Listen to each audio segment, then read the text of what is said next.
Annals of Richfield by Dr. Henry A. Ward. Settlement of Richfield proper. Settlement of Richfield proper.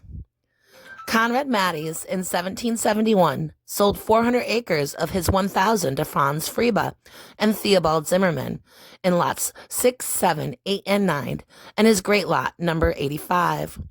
Most of the village east of Center Street is upon lot number 6. Friebe built a log cabin on the east side of Canandaigua Hill, north of the road that afterwards led from Federal Corners.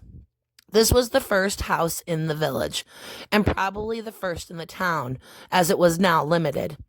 In 1774, William Tunnicliffe bought 600 acres in this part of Schuyler's Patent, and the east line running northerly from the mouth of the Aquanasis to the town line, crossing Main Street a little to the west of the National. He did not occupy the land till 15 years later.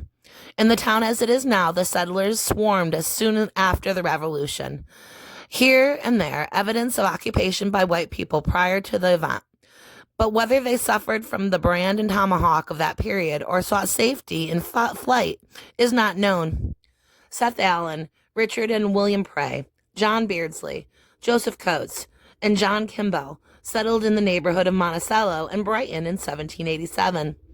In 1789, Daniel Hawkes, John Hatch, Ebenezer Eaton, and Joseph Rockwell took up lands and a little bit to the west of this village. The following year, Obadiah Beardsley and family settled near Monticello. The Cowells and others came soon afterward.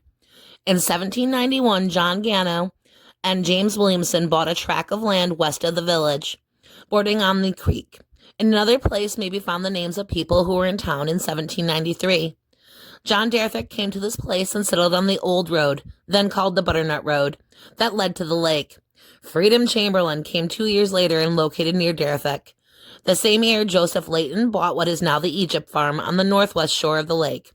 In 1802, Nathan Dow, grandfather of Mrs. Mary Blue of Church Street, bought of Friebe, lands upon which much of the village stands. In 1791, William Tunnicliffe built a sawmill on the north side of Main Street near where it crosses the Aquanasis. A gristmill was erected the next year, where the electric light plant is, and later nearby a clover mill. The builder of the dam and mills was Judge Jedediah Peck, of whom it was said that he would survey your farm in the forenoon, preach a funeral, sermon in the afternoon, and hold regular services on Sunday, and talk politics all week. A section of this dam was dug away, and the pond discontinued in 1886, but portions of it still are in place. Up until this time, the inhabitants were obliged to go all the way to Samuel Tubbs at Toddsville, Wallbridge Brothers at Burlington Flats, or Isaac Countryman's at Fort Plain. At this date and later, every family had in its samp mortar for the crushing of Indian corn, at which the children were often set to work.